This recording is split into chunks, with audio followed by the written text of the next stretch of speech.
Tonight's class is in the memory of Yitzchak Tzvi ben Yosef. His neshama should have an elevation in Gan Eden from all of our combined learning. Okay, so my brother Zalman had a bris today for his son, his first boy. My brother Zalman, he's taller than me. So he's a big boy, but he's got married. So his first boy, who was born a week ago, and my flew to New York this morning. They're on the plane back now, actually. Mazel tov. So in that memory, in the fifth of the class, there was a couple that comes to the rabbi with a major rabbinic dilemma. What's the problem? They can't agree on what name to give their new baby boy. Had a baby, and they can't agree on what name to give. So the rabbi hears, what's the problem? So he says, what name do you want to give? He tells the father, I want to give the name Moshe. Turns to the mother, what name do you want to give? I want to give Moshe. So what's the problem? So he wants a name after his father. His father was a lowlife, a thief, a ganav, a scammer, the worst of the worst. I would never name my kid after my father-in-law. The other one says, my father was a tzaddik. I would never name my kid after her father. So then the rabbi said, I'll tell you what we'll do. Let's name him Moshe. And then when he grows up, we'll see which Moshe he's named after the thief or after the good guy. Okay. Anyway, good evening, Faith. Good evening, Gail. Good evening, Gabby. Good evening, Julia. I got people watching us online on my page, more than on the Chabad page. Interesting. Okay, so we're going to talk today about the legacy of a person, and I'm going to do something which I don't normally do, which is I'm going to start at the end. We'll start with a punchline. Normally, we say the story, we talk about the person, we discuss their life, we go through interesting tidbits of their life that most people don't know, and then we discover the life lesson for us. But today, let's start differently. Let's start with the message, and then we'll be able to see it in the life story, because otherwise you may miss it. Sometimes the character of a person is not immediately noticeable. You need to be looking for it to see it, right? So let's start the very beginning, which is Lavan. Who of you are familiar with Lavan? Besides from this week's Torah reading, do you know where else we talk about Lavan? I'm looking at the comments. Where else do we have Lavan besides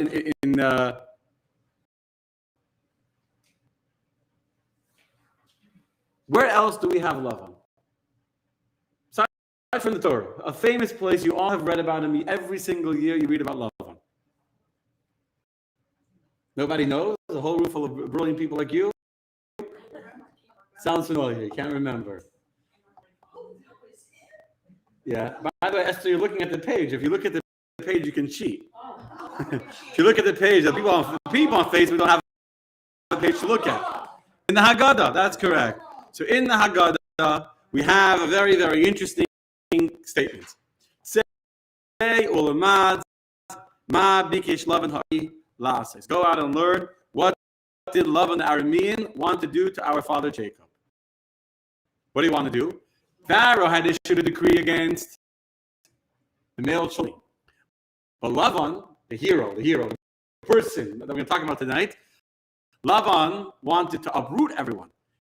As it is stated, the Aramean wished to destroy my father, and he went down to Egypt, and he sojourned there few in number, and they became there a nation great and mighty and numerous. Okay, this is the Haggadah.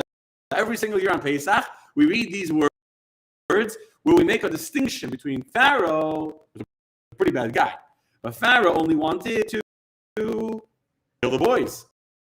Right? Pharaoh wanted to kill the boys and the girls.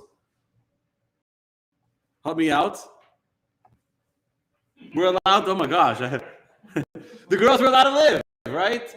So Pharaoh only tried to kill the boys, but the girls, who wants to kill the girls? Look at these two guys who are outnumbered, like 10 ladies, right? So we're outnumbered. So Pharaoh only wanted to kill the girls. Only wanted to kill the boys. Lavan wanted to, what does Haggadah say? He wanted to destroy everyone. He wanted to uproot the whole story, is the words.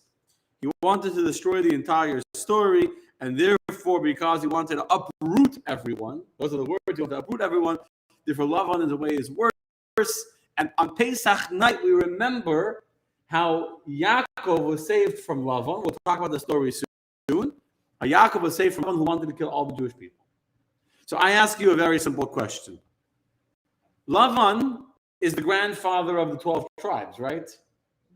Lavan is the grandfather of the Jewish people. And we'll see soon, he loved them, he kissed them officially. Why is Lavan viewed as worse than Pharaoh? When we talk about the legacy of a person, we're trying to understand the dynasty. What is a person's definition? How do we identify him? And you have a statement in the Haggadah we've all read every single year that Lavan is even more dangerous to the Jewish people than Pharaoh is. It makes your antennas perk up a little. Say, whoa, 1 second. What did Lavan do that was so bad?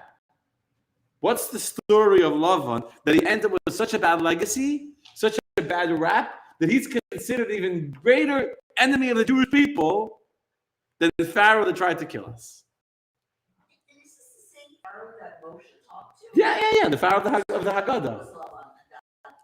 Lavan wasn't alive then, but the verse says that Arami, Obed Avi, that when the Yaakov we lost this. When Yaakov worked for his father-in-law, for Lavan, he tried to destroy him, so he had to run away.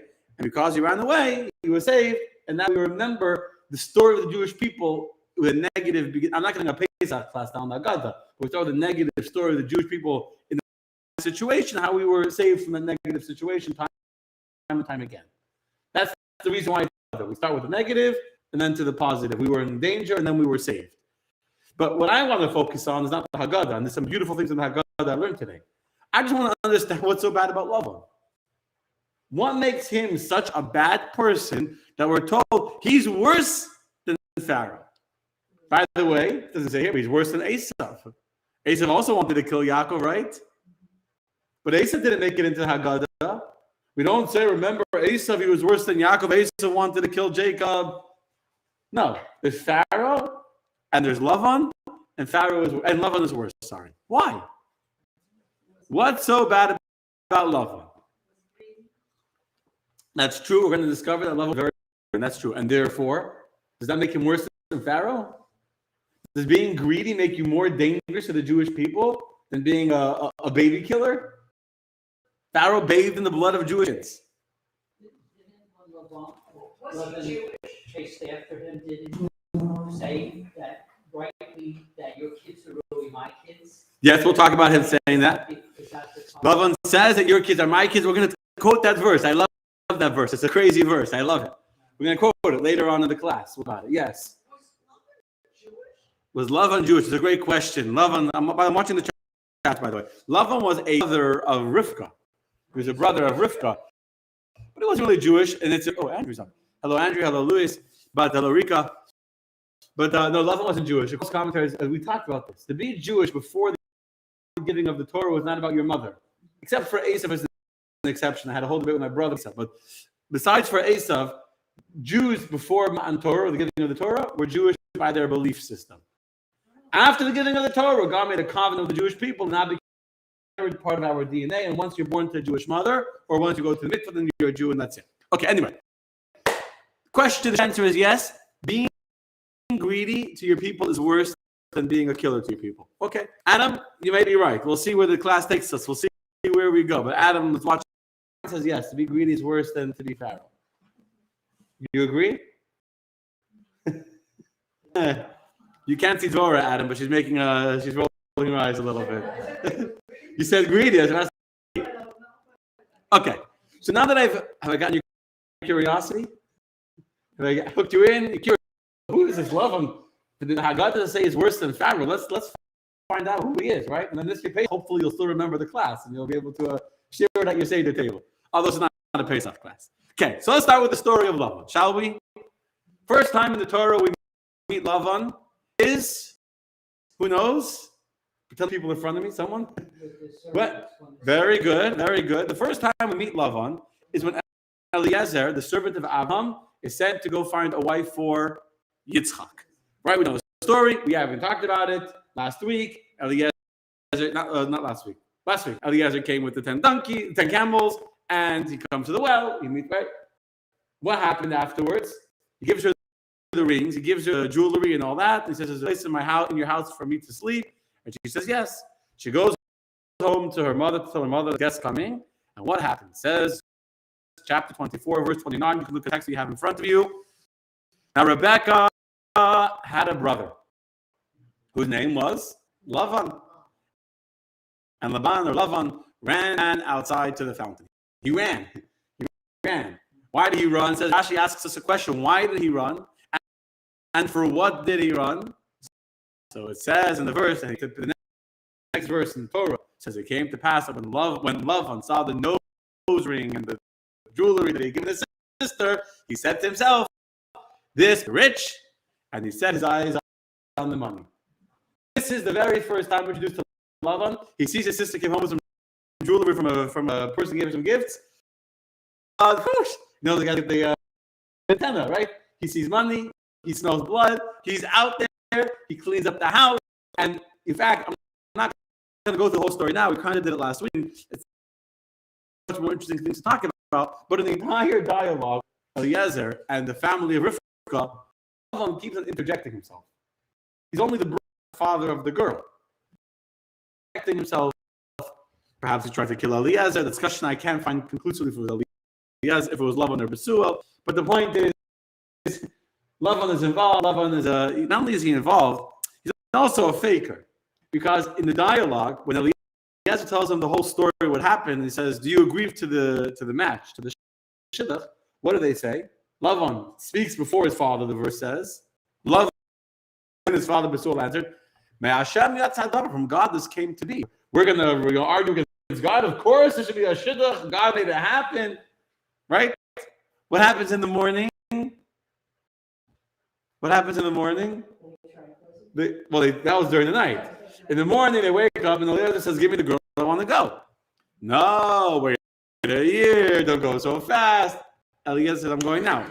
Let's ask the girl. Maybe she doesn't want to go." Last night, Lavan, the smooth talker, was getting excited. Yeah, from God. In the morning already, he's trying to change. We negotiate. Business going to do that. They agree on a contract.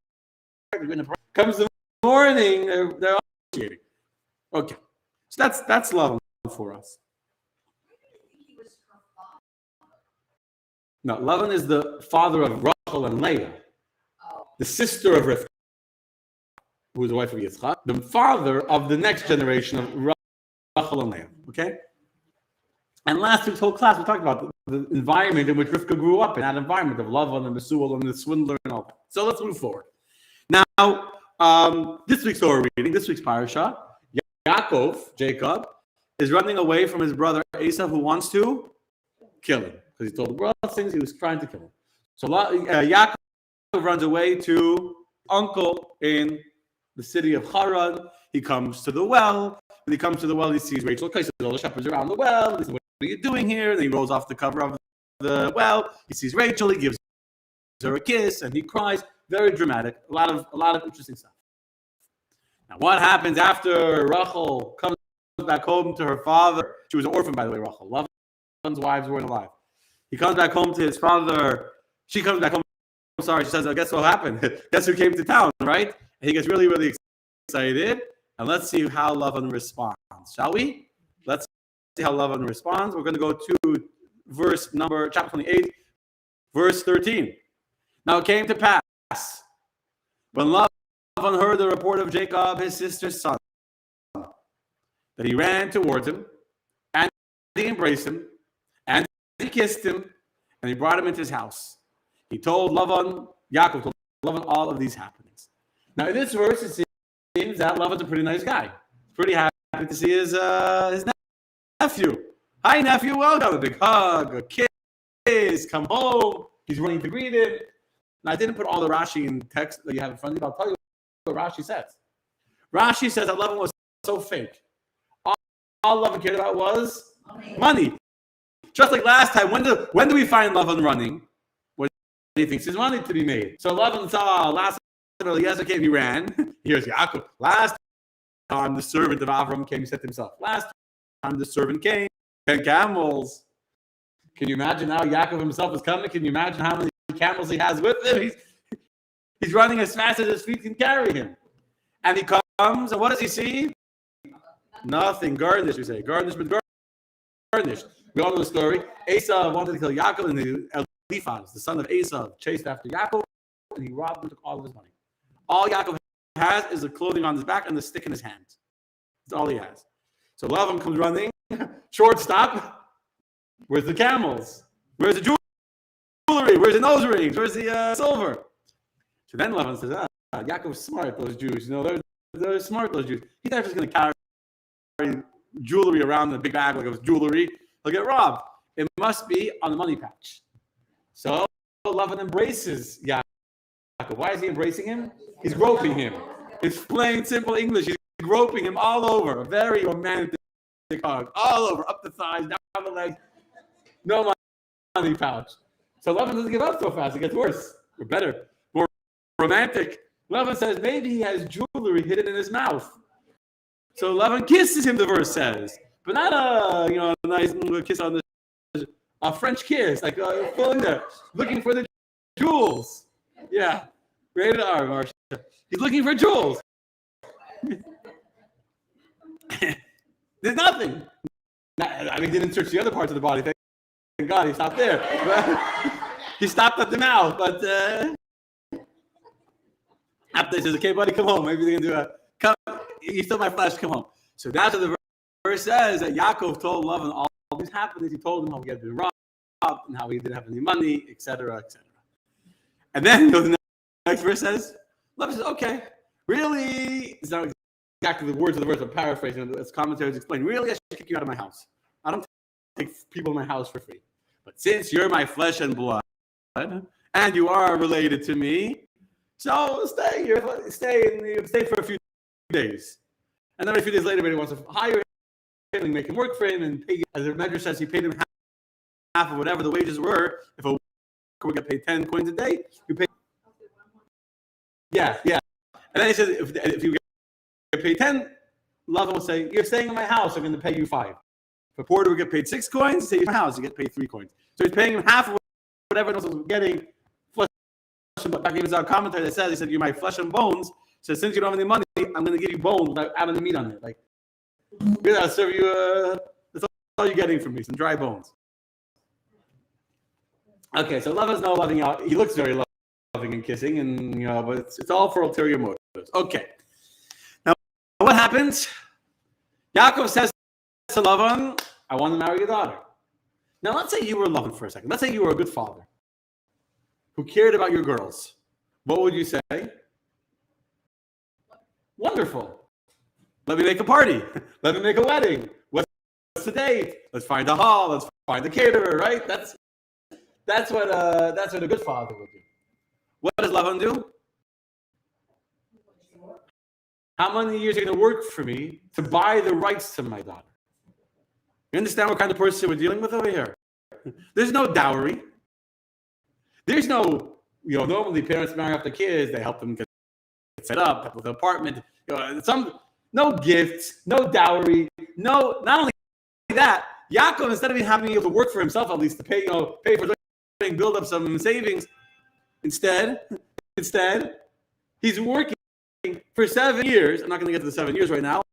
I'll have a whole bunch of answers. For 7 years, he's working for the right to marry Rachel. Pretty crazy, right? Pretty crazy. Okay, but let's leave the story as it is. So Yaakov works for 7 years for Lavan. During this time, his father, he sees as a low life, a trickster, a scam artist, all the beautiful things that we know about Lavan. Comes the end of 7 years, and Yaakov knows that his father will try and trick him. So what does he do? He makes him a secret sign, a secret code to him and the love of his life, Rachel, but they shouldn't get tricked at the wedding. Of course, what happens? She gives, what kind of mentally ill father you have to be to do that to your girls? Imagine your daughter's imagine your daughter was getting married, comes to the end of the wedding, and she's in love. Comes to the end of the wedding, says, "Sorry, you're not marrying the man you love." Why? Because what was the real reason? Lavan wanted Yaakov to work for another 7 years. He wanted Yaakov to work for another 7 years. So he says, "Sorry, too bad. Hopefully, he'll still want to marry you next week, but I'm giving another girl. I'm giving your sister to your boyfriend instead."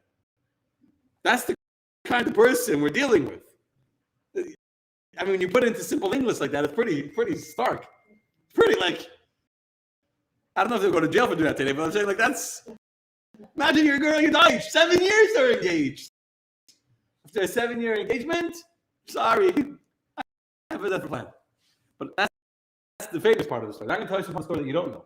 Okay.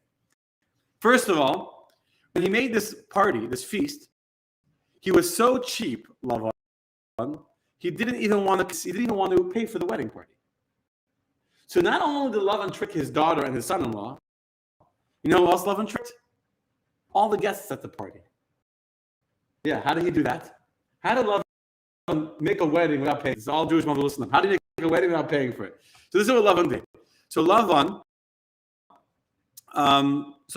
goes to all of the people. Now the city was not a well city. The well was dried up when they came. That's why they would cover the well because it was poison and all that. So Lavan comes to the people and says, you know, from when Yaakov arrived in our town has been blessed as a result of him. The well was always overflowing for the last 7 years. It has never dried up.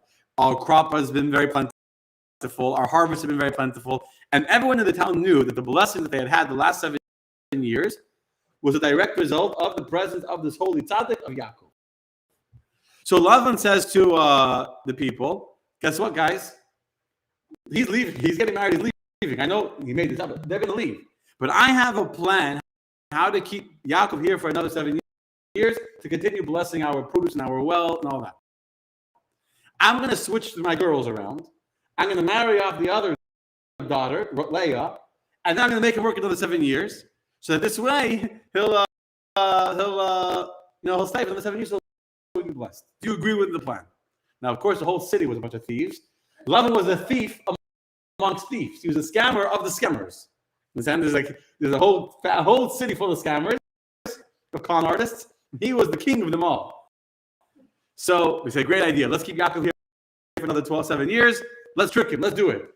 So Lavan says, I need your help. By the party, and they make sure everyone knows, and they dance, and they turn the lights off. Happens by the wedding, made it very dark. And you ask, why are they making it so dark in here? Who gets married in the dark? So that's our custom here. We get married in the dark. That's what they told him. But everyone was going along with it. Even though it says in the message they gave him hints. They were singing Halayla, Halayla, Halayla, whatever they were singing, Hallelujah. They were making meaning this girl is Leah. They were trying to get the hint, who Leah? But Yaakov didn't get the hint anyway. So, meantime, Lavan says to these people, now that I told you my secrets, I'm afraid one of you may tell Yaakov the plan and he'll know. So now I need a security from you that you won't tell Yaakov what I plan to do by the wedding to switch Lavan, Leah, and Rachel. So all the people that were in on the plan to keep Yaakov another 7 years all gave items of value as a security to Lavan that they wouldn't tell. In the meantime, Lavan takes all the money that they gave him as a security that'll keep the secret. He goes to the caterers and to the flower florist and to the, and he spends all the money to buy food for the wedding. Everyone comes to the wedding and they're dancing and celebrating and they're all happy. They know Yaakov's going to be staying for another 7 years. Yaakov falls for the trick because everyone's in on the trick. Then comes the morning and the people come to Lavan. Okay, give us back our money we didn't tell. And Lavan says, sure. The shopkeeper and the caterer and the florist, they have your items. Go to them. They'll give it back to you. Of course, they didn't give it back. That was their payment for the flower and for the food and for the music. So everyone that came to the wedding was paying for their own food. I didn't even know they were paying for the wedding. Yeah, that's the kind of person Lavan is. It gets worse, my friends. It gets worse. You know what else? Sorry. You know what else? Okay. You know what else Lavan did that night to confuse Yaakov, to make sure Yaakov would fall for the trick? That the girl that he was marrying in the dark was actually, he would think is Rachel and not Leah. So the Torah tells us that Lavan gave Zilpah, his maidservant, to his daughter Leah as a maidservant. That's a quote from the Torah. Right? So as the Torah says, that it came to pass, Lavan took his daughter Leah, brought him to Yaakov, and in addition, Lavan gave Zilpah, his maidservant, to Lavan. Yaakov had 4 wives, right? Who were the 4 wives? Leah and Rachel, and then each one of them had a maid. Who was the maid? Zilpah, who was the younger of the 2 girls, was the maid of Rachel. Bilhah, the older girl, was the maid of Leah. So what Lavan did is he didn't only switch around Leah and Rachel, he also switched around the maids. He took the younger maid and gave the younger maid to Leah, so that Yaakov, who would see the maid, would think that it's the younger girl getting married. You got that? Who were these maids, Zilpah and Bilhah? You know who they were? You ready for this? They were their half sisters. They were his Lavan's daughters. Lavan had daughters from a maid. And his daughters he treated as maids. Bilhah and Zilpah are half sisters of Leah and Rachel. His own children. But he treated them as maids in the house. So he took Zilpah, his maidservant, his younger maidservant, or his biological daughter, and gives his biological daughter as a maid to a different biological daughter, switching them around to confuse his son. Wow, huh? Nice man. You know what I mean? Forget about dark alley. You know what I mean? In the well-lit ballroom, in the wedding hall. Okay, so this is the guy that Yaakov is dealing with. This is Lavan. I'm giving you a taste of. Lavan was the trickster of. Again, it's like. Okay, let's go further in the story. I don't get too distracted on this part. Yaakov works for another 7 years. By the way, I've never in my life understood why Yaakov agreed to work for another 7 years. He should have said, give it, whatever. That's my own question. Anyway, he works for another 7 years. After 7 years, Yaakov needs to get paid. And here comes a whole chapter in the Torah. It's a very, very confusing. It's not clear. I was reading to the Medrash. I'm not going to get the details. I know I was reading it and I kind of understand exactly all 10 times. Basically, 10 times Lavan switches his. Torah doesn't say explicitly which 10, like all 10 times what he did. The Medrash goes through the 10 times, but later on, Yaakov says to Lavan, you tricked me 10 times. But in brief, what's the story? So, Yaakov knew Lavan will never pay him. Lavan paid him half of what everyone else got paid. So Yaakov says to Lavan, give me all the speckled sheep. All the speckled sheep that, they're weak, they're barren, whatever. Those sheep I'll have. And you'll take any speckled sheep or any spotted goat out of the flock. So no one can argue whose it was. You'll go through now. Anything that any speckled or spots of a goat or a sheep, you take it out. And Lavan took them out 3 days' journey away, far, far away. In fact, Lavan took all the sheep. They were only like the weak and bad. He's supposed to only take speckled and spotted sheep. He took all the strong sheep and all the healthy sheep. He took them all away, and Yaakov was left with the weak sheep. And then he said, speckled sheep will be born. Those spotted sheep and all the brown, that was later. The brown sheep, those will be my wages. Okay. So Lavan goes, he's happy. And the combination of ingenuity, where Yaakov would put sticks in front of the trough where the animals would drink, he took sticks and he speckled them. He spotted them. So he would carve into the wood spots. And when the sheep would come to drink, they would see the sticks with spots on them. And then either a miracle happened and the water that they were drinking turned into semen inside their bellies or the wombs and made them pregnant. Or they stepped back, they would get scared because an angel would appear and they would step back into the males that were behind them waiting to drink. And they would get impregnated while they were looking at these sticks. But the point is they got pregnant and every single sheep gave birth to speckled sheep. And all the goats are giving birth to spotted goats.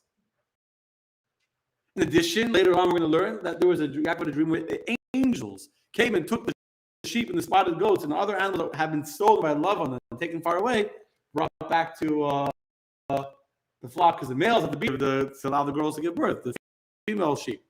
Basically, season goes by, and now the whole flock is spotted and speckled. So Lavan changes it. So then, because he changes, so they say, okay, all the brown ones. And then the next season, they all come brown. And each season, again and again, it goes to having rings. Ring the sheep, they have rings around their ankles and their hands, whatever, their wrists, whatever it's called, the calves, their what? The paws, whatever. Ring sheep, and then spotted male goats, etc. Each one, and all these distinct signs, he kept putting these, he would put like the rings around the sticks, and God made miracles. And these sheep became very, very valuable because they were Yaakov sheep, and everyone wanted to buy the sheep of Yaakov. And now they had clear markings. This is the spotted sheep, the speckled sheep. 10 times this happened where Lavan changes the wages of Yaakov, and each time the next season, Yaakov overcomes with a new way of having the sheep produce. Yaakov becomes exceedingly wealthy in the period of 6 years. He becomes very, very rich. Very rich. The Torah says he became very rich with cattle and maids, because everyone wanted to buy his sheep and his cattle, and that became like the status. Like, oh, I have a spotted sheep from Yaakov's flock. And of course, Lavan and his sons. By the way, when I forgot to say this, when Yaakov came to Lavan, Lavan was a poor man. Lavan was a poor man. How do you know he was a poor man? Exactly. He couldn't even afford a shepherd. He couldn't even afford a shepherd. His little girl, his little daughters out with male shepherds, his little daughters out in the field, which besides being, it's like pretty dangerous. Send your daughter out to the field with a bunch of male shepherds at board all day. I can't imagine it being a safe thing to do. But that's what he did. He had no sons. And now he has sons and he becomes very wealthy. He's a big macher in the town. And so Yaakov realizes that there's no future for him here. Lavan is jealous. His kids are jealous. So Yaakov goes out to the field because the walls have ears. Not only in Russia today the walls have ears, but even back then, Lavan's walls also had ears. And so he goes to his daughters out in the field. He says to them that you know how hard I worked for your father. He was afraid that they wouldn't want to leave their father, that they would be loyal to their father. So he says, you know that I'm loyal, you know I worked hard, I didn't sleep, etc. But your father and your brothers are jealous, their eyes are against me, and God has appeared to me and told me it's time for me to go back home. How do the wives rather just say, how do Leah and Rachel respond to their husband? What? How soon can we leave? Pretty close. So chapter 31, verse 14, and Rachel and Leah replied and said to him, to their husband, to Yaakov,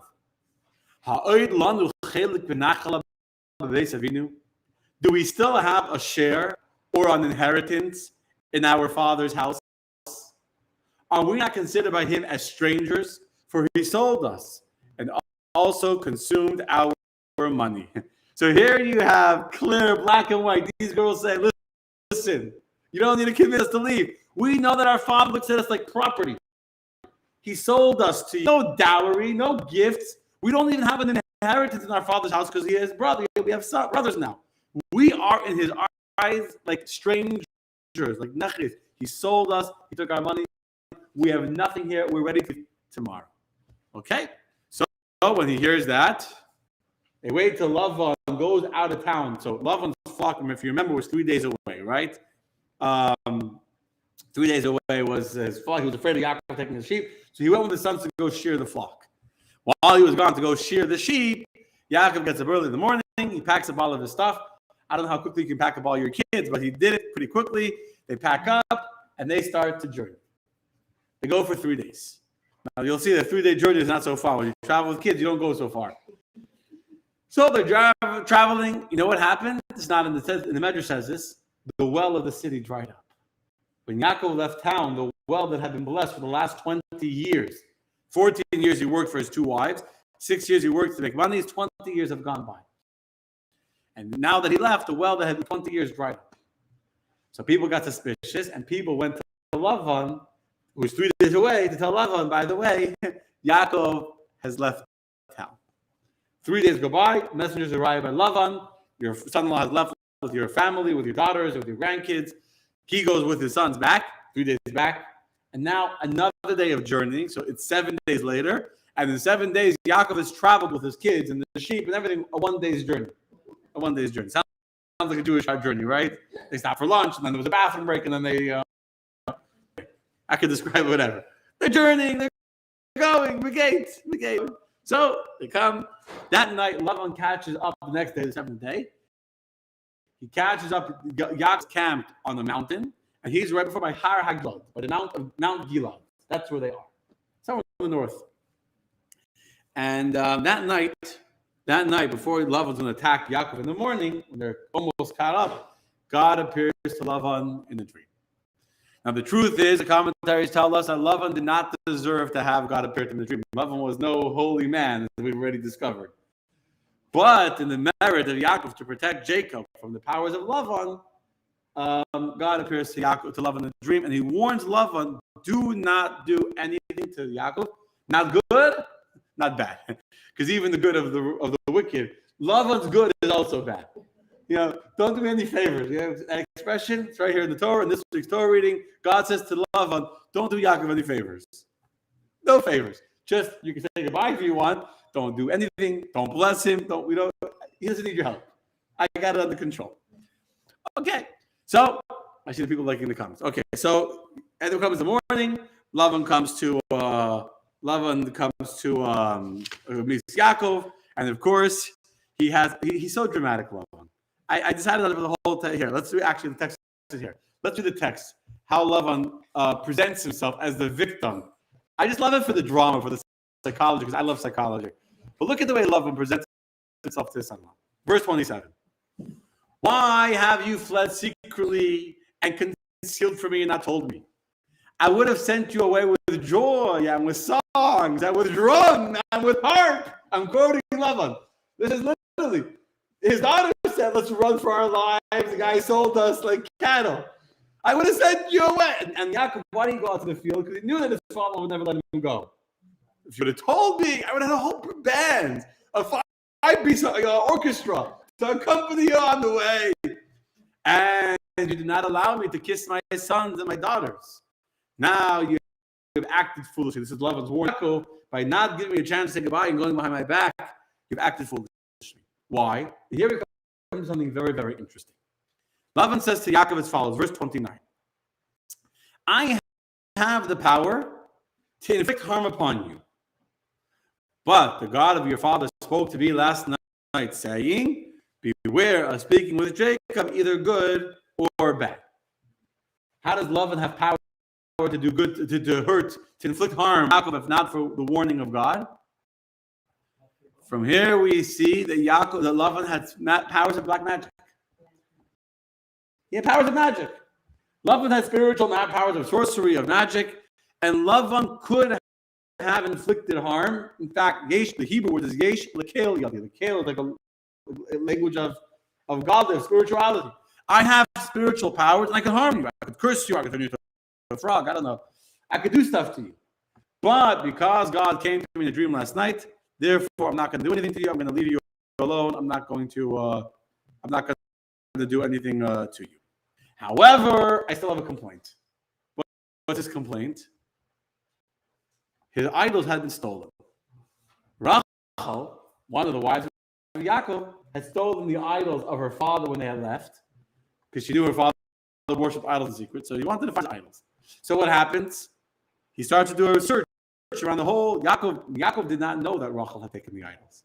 Yaakov was oblivious. Rachel had not told her husband what she had done. So Yaakov says, go ahead. Search my property. Search anywhere you want. You look around, and if you find the idols, whoever took the idols will be cursed. Not knowing that he was cursing his own wife unknowingly. That's why you should never curse, even when you think that you're right. Yaakov cursed, not knowing. He cursed his own wife, and as a result of that curse, she died in childbirth while giving birth to Binyamin as a result of the curse of Yaakov to the person that has stolen the idols of Lavan. Anyway, Lavan searches, and he finds nothing. Why not? Rachel was also just as clever and tricky as her father, and so Rachel sat on top of the idol on a saddle. Correct, on the saddle. Her father came in. Her father searched the entire tent twice. And I said to her father, I apologize. Please forgive me for not standing up and having my period, and I can't stand up because I'm having cramps, I'm in pain, and I'm bleeding, whatever. Don't take it personally. I can't stand. So he searched everywhere except for under the saddle where she was sitting, and that's what the idols were, and he couldn't find them. So he came back to Yaakov empty-handed, and now Yaakov lets loose. Yaakov for 20 years has been abused by the slow life. 20 years of abuse, and now Lavan comes like you stole my idols, and now Yaakov says, "Listen, buddy, not once in 20 years did I say anything for you. I've been the most loyal worker you could ever find. Because they start off good, and then over time they slack off. 20 years, he goes through a whole dialogue. For 20 years, I didn't sleep not at night. I was up in the cold, and the whole. He gives some whole verses and verses. Not one sheep was stolen when I was watching. If a lion or a fox took a sheep, I would personally pay it back, etc. All these years, I didn't eat for the rams of your flock. I bought him anything, toward my other animals, etc. 20 years I served you, and you changed my wages 10 times. Had not the God of my father, so Yaakov says to Lavan, not the God of my father, the God of Abraham, the God of Yitzchak, come and protected me, you would have sent me away empty-handed. The fact that I have money is because God helped, not because you gave me money. You didn't give me anything. I only have money now. I give my family because God helped me. And in fact, even then, if not for God coming to us, you still would come and hurt me. What kind of father-in-law are you? Well, all these years, 20 years of work, you would hurt me, you would try and damage me and take away my kids and take away my family. After all those loyalty and service, if not for God saving me, that's the complaint of Yaakov. How does Lavan respond? If you're Lavan, and if not if you're Lavan, how do you think Lavan responds to this true criticism, the lack of appreciation for 20 years of labor? He turns it around. How does he turn it around? He does. More than turn it around. It's like he doesn't even acknowledge what Yaakov says to him. Look at his response. Verse 43. Verse 43. This is a verse that I read this verse and it always gets my attention. It's an interesting verse. And Lavan answered and said to Jacob, Habanais b'noisai. The daughters are my daughters, and the grandsons are my sons, and the animals are my animals, and all that you see is mine. Now, what would I do to these daughters of mine today? To the children whom they have born. He's such a lowlife.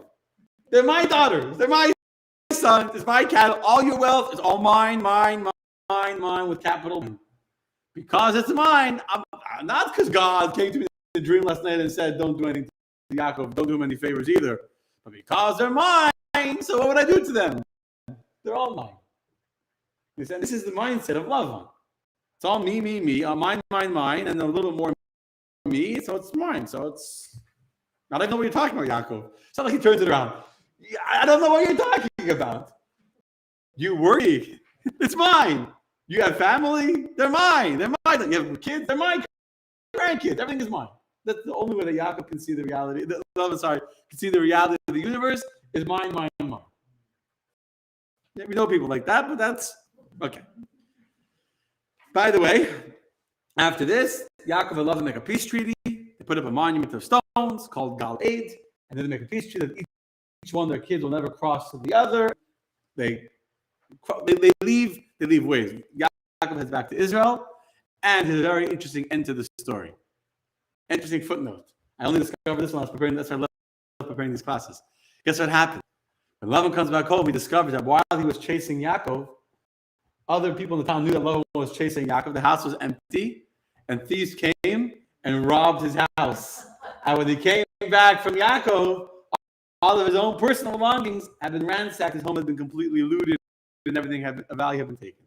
So Lavan was poor before Yaakov came. He became wealthy during the time of Yaakov, and when he comes back home from chasing Yaakov, he discovers that once again he's poor. Just like the well. It's a very beautiful ending to the story, actually, which I didn't know until today. It's not well known. Yes. Was hurt because Rachel died. Yaakov, but that was Yaakov's fault. The fact that Rachel died is not Lavan's fault. That's Yaakov's fault for getting a curse. A Jew should never curse. Even if you think you're justified, which Yaakov thought he was justified, a Jew should never curse. But that's another story. Yeah. So, big question. Yeah, the big question.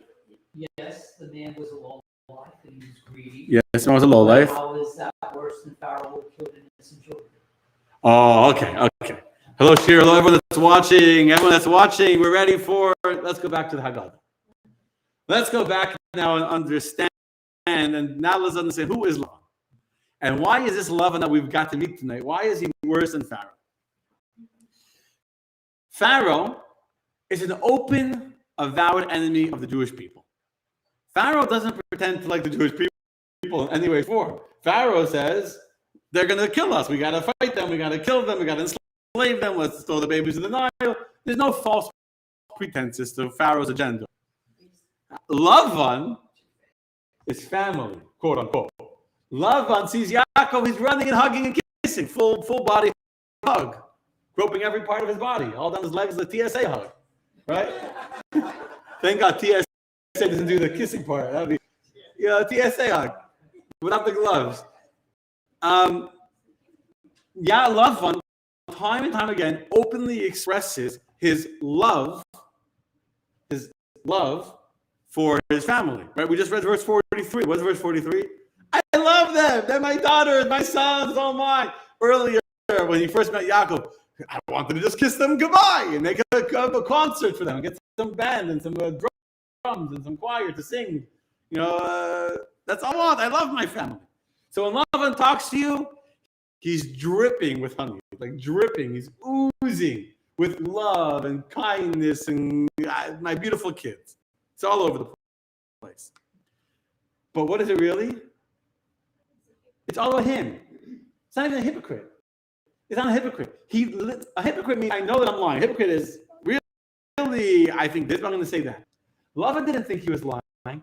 Lavan saw the world, how I get benefit from it, how it helps me. It reminds me of a story I've said times. I love this story of a fisherman. One day he's fishing and he catches bluefin tuna. Catches the tuna got caught in it, and that's the tuna knows his life is over. He's going to be eaten on some table, and he gets pulled out of the water. And the fisherman sees the tuna on the net, the bluefin tuna. So, the king loves tuna. Tuna heard of this. He got excited. The king loves tuna. I'll be saved. Probably the big king. Probably the big, a lake for all of his tuna. He can to watch the tuna. He loves tuna.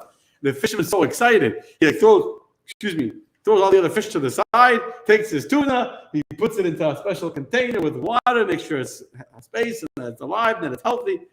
And he sees it all right away. He pulls up the anchor, they go back in, and all of the fish are being left to die. And the tuna's like, oh, I'm so lucky. The king loves tuna. And he tells the wife, the king loves tuna. They come in. Why are you coming in early? I got a tuna, bluefin tuna. The king loves tuna. Great. Anyway, they get into the wagon. He's in this big bucket, sealed tight. They shouldn't spill. And they're driving on the long, long road. And the king loves tuna. He's so happy. The king loves tuna.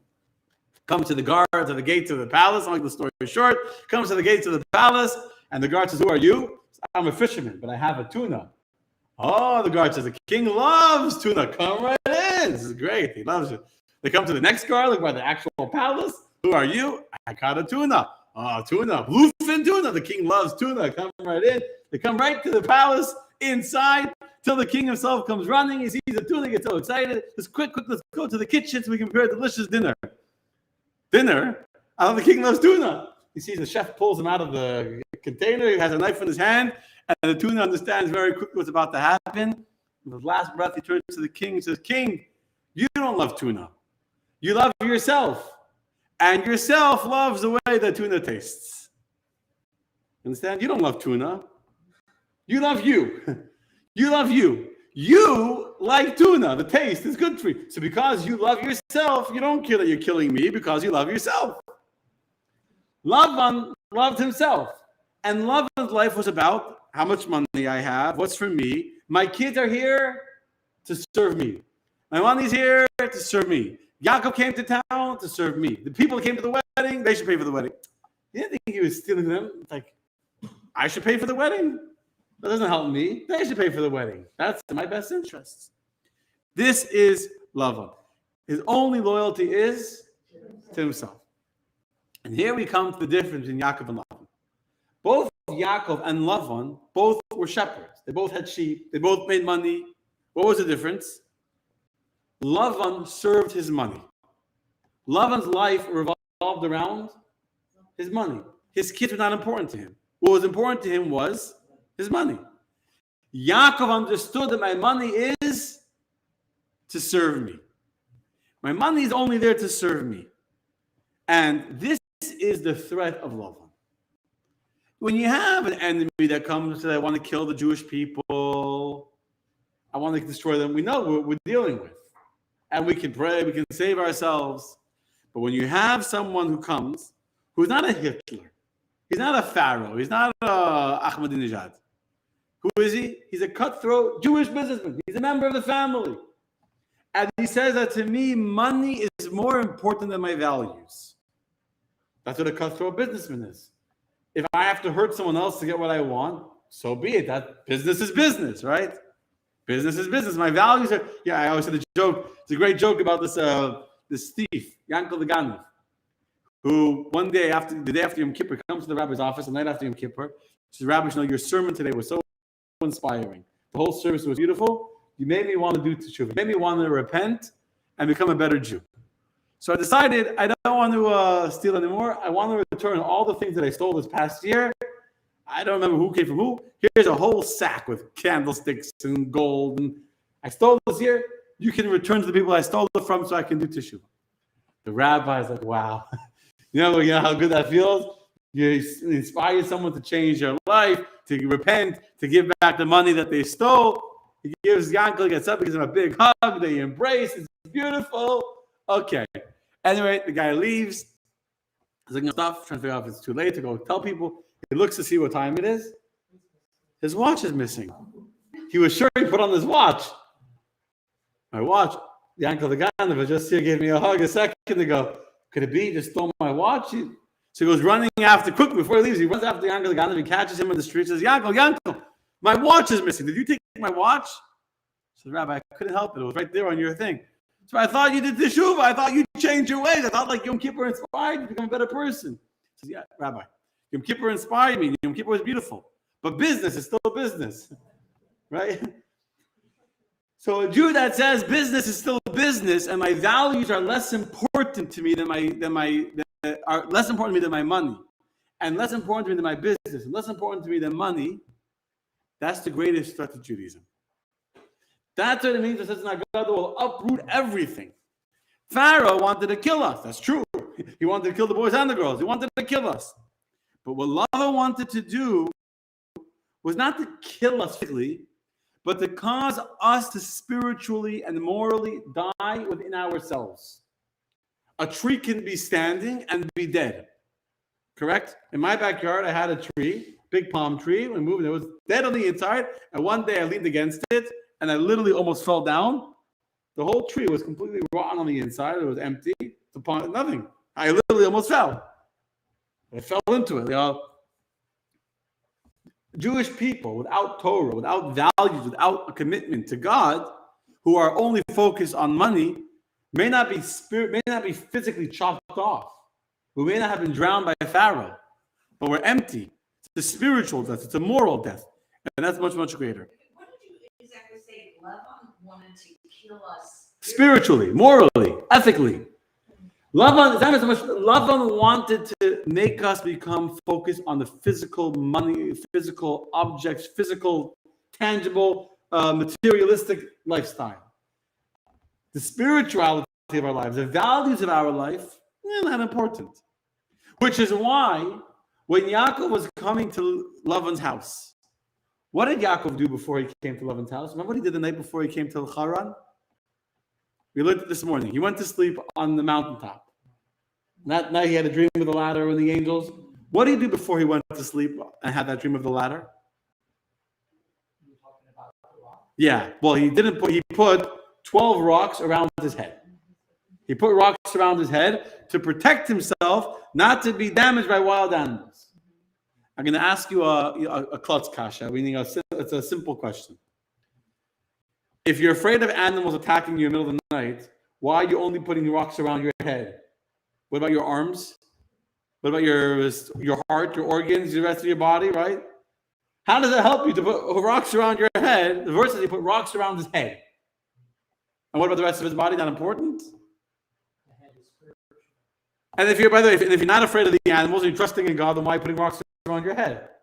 Either you trust in God to sleep out in the open, then you don't need rocks anywhere. And if you're not comfortable and you feel like you need to protect yourself, then protect your whole body.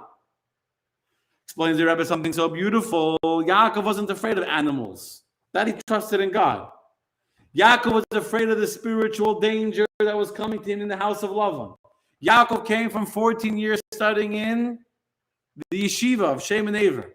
For 14 years, he was embraced in the life of spiritual focus, in the life of meaning, in the life of study, in the life of death. And now he was going to the most evil, corrupt person. A shameless, self-centered, cutthroat businessman who would swindle anyone, including his own daughters, his own son-in-law, his own friends, quote unquote, to save himself some money. And Yaakov says to himself, before I go to deal with such a person, I need to protect my head. My head needs to remain pure. My head needs to remain focused on who I am inside, on what are my values, and what do I live for. If I have what to live for, then I can survive in Lavan's house. If not, my life is empty and meaningless. I might not be killed by Lavan, but the spiritual negativity of Lavan, the selfishness of Lavan, the focus on money, that will destroy me. So he knew what Lavan was. He knew Lavan. Lavan had a reputation. So why did he go to Lavan? Because that's where his mother sent him. That's where his family was. That's where his cousins were. He wanted to marry within the family. I thought we were supposed to. I'll tell you a story. Two stories. First one story. There was a Jew, a rabbi, was traveling on a ship. Story in the Gemara and the Medrash. It's a famous story. It's heard as a kid. And he was traveling on the ship, and he was traveling, and on the ship, all the people were showing off their wares. So the first guy was like a diamond merchant, showing a whole briefcase full of diamonds that he was going to sell. Next, I said, "Oh yeah, diamonds! I have special carpets, rugs." He opened up his big trunk with all the rugs that he has, showing up this kind of rug and that kind of rug, selling paintings and art. The next guy was selling pots and pans, and each guy is selling something else. And they all are showing off the wealth that they have. They look at this Jew and say, "What do you have?" He was sitting and studying on the side. He wasn't engaged in conversation. He was sitting and studying Torah. He says, "I have Torah." And they start laughing at him. They're laughing at him. Torah? What is Torah? You have nothing. Just say it. You have nothing. Don't you have Torah. What happens? All of a sudden, in the distance, they see a black ship, a pirate ship. Pirate ship comes, a bunch of pirates show up onto the ship. They capture everyone. They take all the people as prisoners. They capture all the wealth and the loot and everything, and they take everything that they on the ship. They take it all, and then they leave the ship, and everyone's crying. They lost their jewels. They lost their rugs. They lost their pots and pans. They lost their art. And this rabbi is laughing. I said, "Why are you laughing?" He says, "Because I had Torah before, and I still have my Torah. The robbers, the pirates, couldn't take my Torah away from me." This is why the legacy of Lavan is a legacy of trying to uproot the Jewish people. Both Yaakov and Lavan are the fathers of the Jewish people. Lavan is the father of Rivka and of Rachel and Leah, and Bilhah and Zilpah. He's the father of the mothers. He's the grandfather of the tribes. And yet no one thinks of Lavan as the grandfather of the tribes. His life was about himself. His life was about his money. And therefore his legacy was his money. Yaakov's life was not about his money. Yaakov knew that I have money, but I don't serve my money. My money is there to serve me.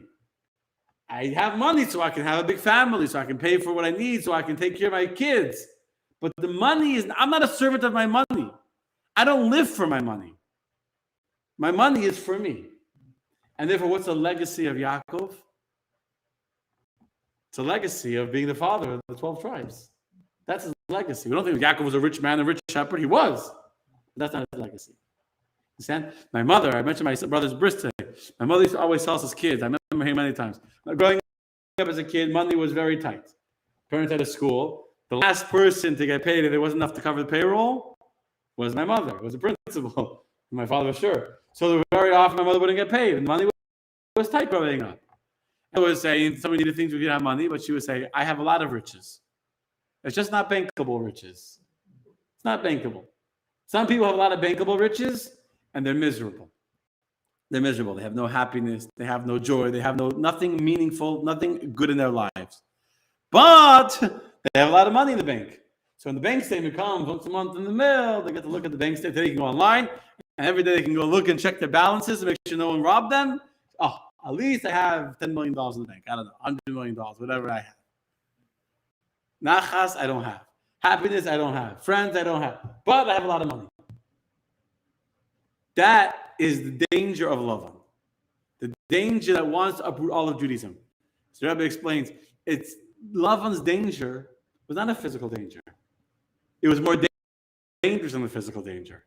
It was the danger of being focused on my money, on being focused on materialism, and dying a spiritual death of emptiness and meaningless and having no purpose. And that, my friends, is the me in the Bible from Lavan. The exact opposite. The ultimate. I mean, some people, we can relate to this. I think we can relate to it coming from Black Friday, right? Today's Cyber Monday. Come from Black Friday. It's a whole day about how much materialistic stuff we can get. Where we define ourselves by what we have. It reminds us that you can have a lot and then it's gone. The robbers come while you're chasing Yaakov. The robbers will come take it all. Like those Jews, those people on the ship, the pirates. That which we forever is what we put inside our hearts. When we study, when we do a mitzvah, we give charity, do something meaningful. That is ours forever and ever and ever and ever. Okay, my friends.